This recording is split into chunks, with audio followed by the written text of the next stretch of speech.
Assalamualaikum warahmatullahi wabarakatuh. Kami dari kelompok 4 ingin mempresentasikan hasil makalah kami yang bertemakan tentang landasan pengembangan kurikulum pendidikan agama Islam.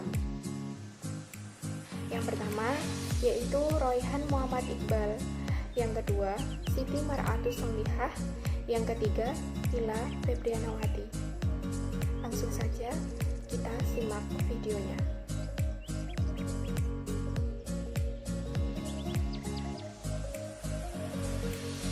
Yang pertama yaitu landasan filosofis, yaitu di Indonesia Pancasila dan Undang-Undang 1945 telah diterima secara resmi sebagai filsafat dan dasar pendidikan nasional. Demikian halnya tidak bertentangan dengan filsafat pendidikan Islam dan agama lainnya. Nah, filsafat pendidikan nasional yang selaras dengan filsafat pendidikan Islam yakni berada pada tujuan filosofisnya masing-masing.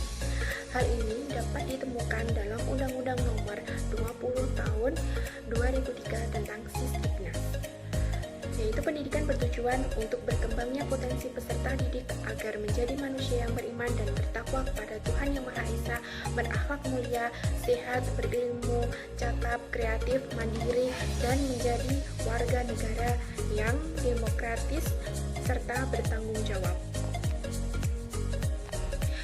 Dalam pengembangan kurikulum, filsafat menempati peranan yang sangat penting sekali dalam pengembangan dalam suatu kurikulum pendidikan.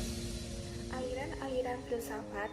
Dalam filsafat pendidikan, terdapat berbagai aliran filsafat seperti perennialis, idealis, pragmatis, rekonstruktif, eksistensialis, realis, dan konstruktivis.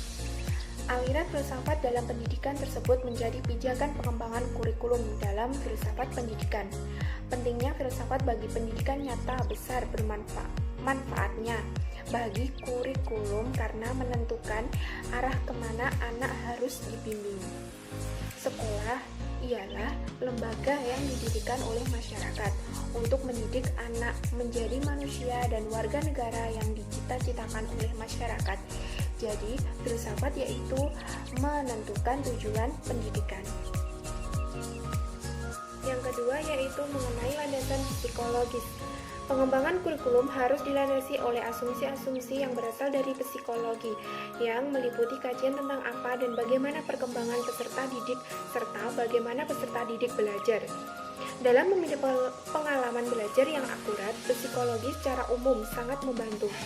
Teori-teori belajar, teori kognitif, pengembangan emosional, dinamika grup, perbedaan kemampuan individu, kepribadian, model formasi sikap dan perubahan, mengetahui motivasi, semuanya sangat relevan dalam merencanakan pengalaman-pengalaman pendidikan atau educational experience. Dalam hal ini, yang paling utama adalah yang menyangkut ilmu jiwa belajar dan ilmu jiwa anak atau ilmu jiwa perkembangan. Bagaimana yang dimaksud dengan landasan sosiologis? Landasan sosiologis atau sociological foundation sangat berkenaan dengan kebutuhan, perkembangan, dan karakteristik suatu masyarakat yang mempertimbangkan pola-pola interaksi masyarakat yang mengalami dinamika dalam proses sosial. Asas sosiologi mempunyai peranan penting dalam mengembangkan kurikulum pendidikan pada masyarakat dan bangsa. Suatu kurikulum mencerminkan keinginan, cita-cita tertentu dalam kebutuhan masyarakat.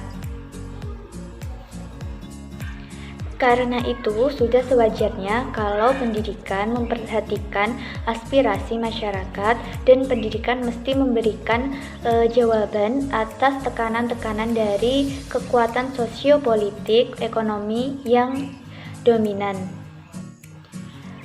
Selanjutnya, Indonesia memiliki kebudayaan yang sangat heterogen di tiap daerah dan masyarakat.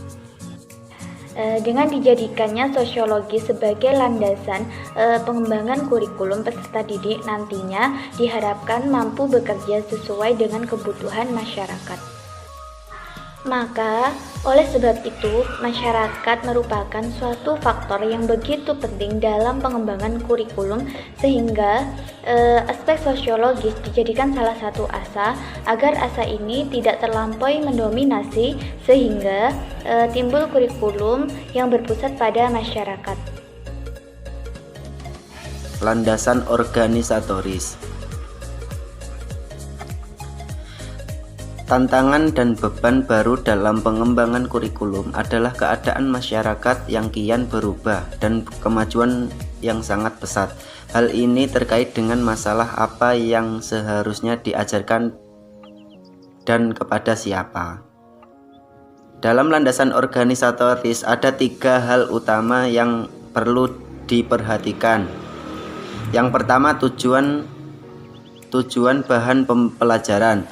Yang kedua, sasaran bahan pelajaran. Yang ketiga, pengorganisasian bahan. Landasan organisatoris dinilai sangat penting sebab menjangkau inti atau core dari kegiatan pembelajaran yang bersifat sistematis dalam suatu proses pendidikan.